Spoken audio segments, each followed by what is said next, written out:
在缅甸最新战况中，缅甸军政府腹背受敌，国内叛逃问题严重。泰国同时也发出警告，如敢来犯必然回击。近日，缅甸政府军丢了边陲重镇妙瓦底，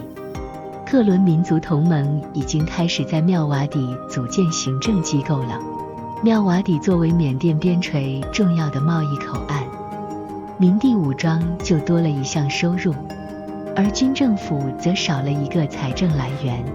缅甸军政府目前面临至少3重压力。先从内部来看，现在军政府高层的安全都无法得到有效保障，人民保卫军找到了新打法。以往反抗组织善于在临近边境的山区开展游击战，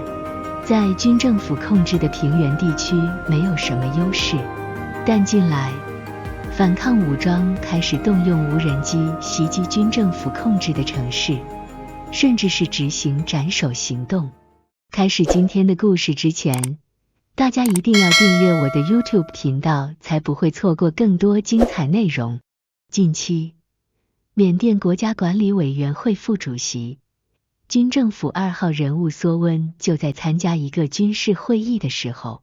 遭到无人机袭击，梭温受伤，停放在附近的直升机被毁。此后，副总理妙吞乌也遭遇了无人机丢炸弹。妙吞乌本人逃过一劫，但其豪华轿车被炸，可见反政府武装的袭击针对性很强，作战方式的转变直接威胁到军政府的中枢。除此之外，军政府面临的叛逃问题也越来越严重，征兵变得极为困难。从2021年军方接管权力后，就有很多缅甸人从城市逃往反政府武装控制的地区，加入了抵抗力量。近期，军方开始强制征兵，规定18至35岁的男性和18至27岁的女性必须服兵役2年。像医生这样的稀缺人才，年龄更是放宽到了45岁。军政府计划在年底前征召6万人参军。很多不愿意参军的年轻人正极尽全力躲避兵役，这实际上加剧了军政府控制地区的叛逃问题。一些家庭富裕的人则选择出国，很多人都选择了泰国。泰国已经将发放签证的数量翻了一番，但依然远远不够。还有人选择了非法途径进入泰国，大概要给蛇头1200美元。泰国不得不加强了边境管控。除了内部压力，泰国对缅甸军政府的态度也在发生变化。克伦民族同盟夺取妙瓦底后，泰国政府罕见地向军政府施压。总理赛塔在媒体采访中表示，缅甸军政府力量遭到了削弱，并且呼吁缅甸军政府开展谈判。很多人都发现，泰国对缅甸军政府的态度变强硬了，和巴育执政时期有了明显不同。不仅如此，泰国政府已经授权军队，只要缅甸军机进入泰国领空，就可以随时发起进攻。这在很大程度上妨碍了缅军对妙瓦底等边境城镇进行空袭。泰国外长班比还透露，泰国已经向缅甸军政府表示，希望妙瓦底和平，要求军政府不要采取报复性袭击。这实际上也是在变相保护克伦民族同盟的战果。事实上，冷战期间，泰国就曾是克伦民族同盟的支持者，但现在由于自身处境被动，缅甸军政府也不好向泰国发威。泰国此举还是很英明的，缅甸内战还看不到终点，和克伦民族同盟维护好关系，就有了缓冲区，有助于确保泰国边境地区的安定。即便有一天缅甸实现政治和解了，泰国也在缅甸国内多了一支友好力量。现在缅甸的军政府处境艰难，内外交困。自从缅甸独立以来，内部冲突不断，军方一直在执政。如果军方现在愿意开启谈判，承诺让民选政府重新执政，或许可以在一定程度上保护他们的利益。相反，如果内部纷争继续下去，缅甸可能会陷入更严重的动荡和贫困。军政府认为他们所追求的国家利益是合理的，他们强调缅甸的发展必须以本国情况为基础，政治经济社会制度必须经过本土审查和改革。在缅甸民主转型中，各方利益错综复杂，矛盾重重，军政府是其中最重要的一股力量。他们努力确保自己的治理成果和既得利益在文官政府时代得以保留，并在法律上奠定了基础。根据缅甸现行宪法，一旦出现紧急情况，军方有权收回所有政治权利，限制或终结文官政府，并采取相应的紧急措施。在缅甸，军方在政治中扮演着重要角色，这是因为宪法赋予他们，军政府自己创造了这种宪法地位，并因此获得了政治上的合法性和信心。然而，政府和军方之间的关系并不总是和谐的，他们常常在合作和对抗之间摇摆，导致缅甸的政治环境动荡不安。外界对军方在宪法中的至高地位持有悲观态度，而军政府本身似乎也对宪法的定位不满意。军方领袖曾表示，宪法是至高无上的，但也暗示在某些情况下可能需要废除宪法。总的来说，目前的缅甸政治并不是纯粹的军事统治，但军方仍然在政治中扮演着重要角色，而以前那种单一的军事统治观点已经不适用于分析现今的政治形势和未来前景。根据缅甸现行宪法，军方认为他们有合法权利接管缅甸的事务，并拥有足够的法律依据支持他们的立场。因此，他们在政变后宣布实施为期1年的紧急状态，并表示在这段时间结束后将重新举行选举。同时，他们逮捕了国务资政翁山书之、总统温敏和一些高级官员，引起了国际社会的高度关注。2010年11月7日，缅甸举行了首次多党制大选，由与军方关系密切的拱发党获胜。2011年3月30日，丹瑞大将宣布解散各级和发委办公室，新政府顺利上任，吴登盛成为新总统。这标志着缅甸从军人独裁统治转变为军人和文官共同执政的时代。2015年11月8日，缅甸再次举行大选，反对党民盟赢得胜利，但由于宪法限制，昂山素季不能担任总统，而担任了国家顾问、外交部和总统府部长。2016年3月30日，吴廷觉领导的新政府宣誓就职，昂山素季开始在缅甸政治舞台上发挥重要作用。2020年11月，缅甸进行了第3次大选，民盟再次获胜，继续执政。军方及其利益相关者对这连续的失败感到愤怒。从军方的角度来看，他们感到愤怒是有原因的。军方一直倡导纯军人执政的理想模式，但由于各方压力，他们不得不接受了如今的军人和文官互动模式。对于军方来说，这已经是巨大的让步。在文官势力看来，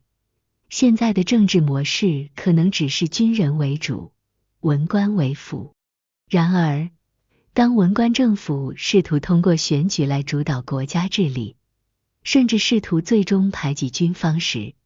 军方开始怀疑民盟连续获胜的大选是否存在严重的舞弊。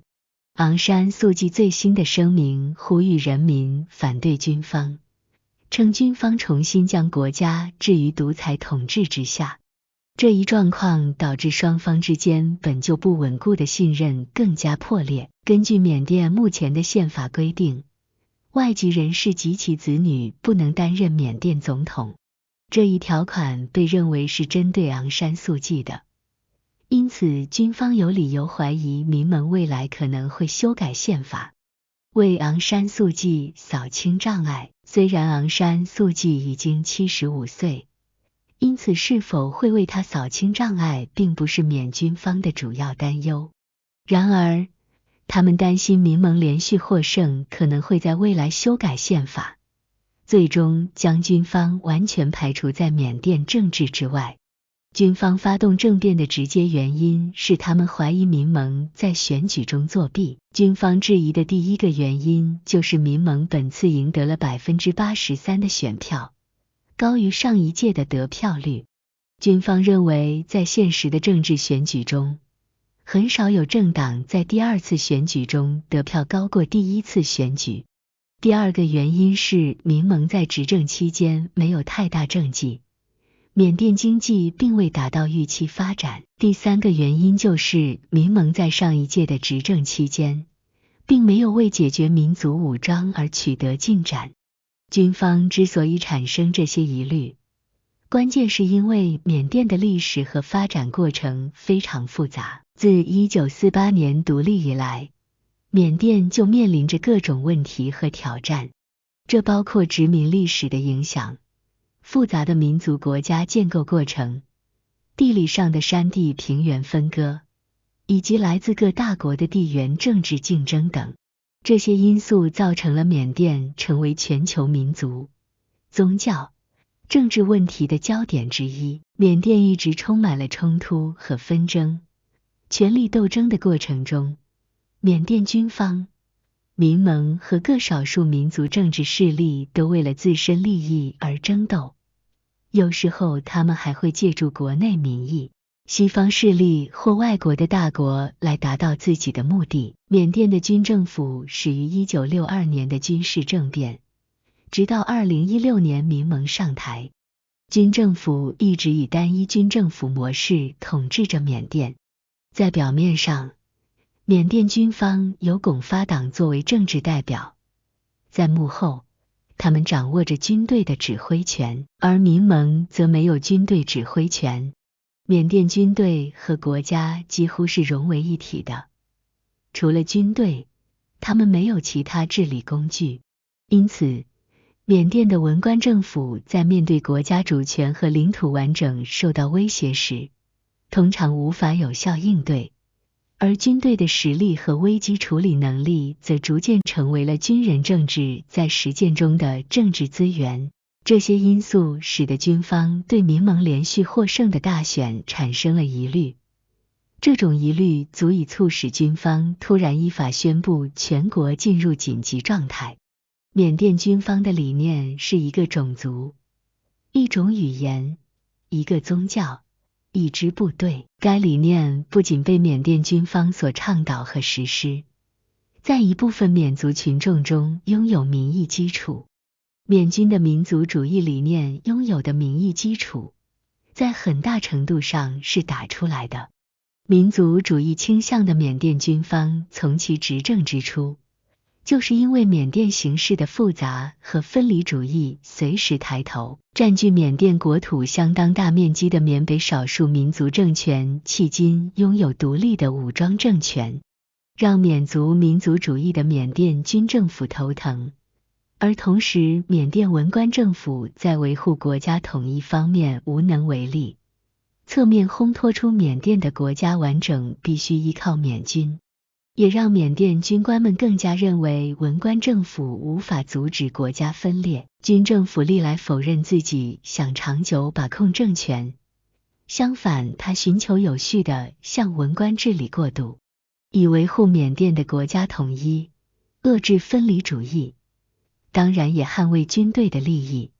他也曾多次移交政权，但是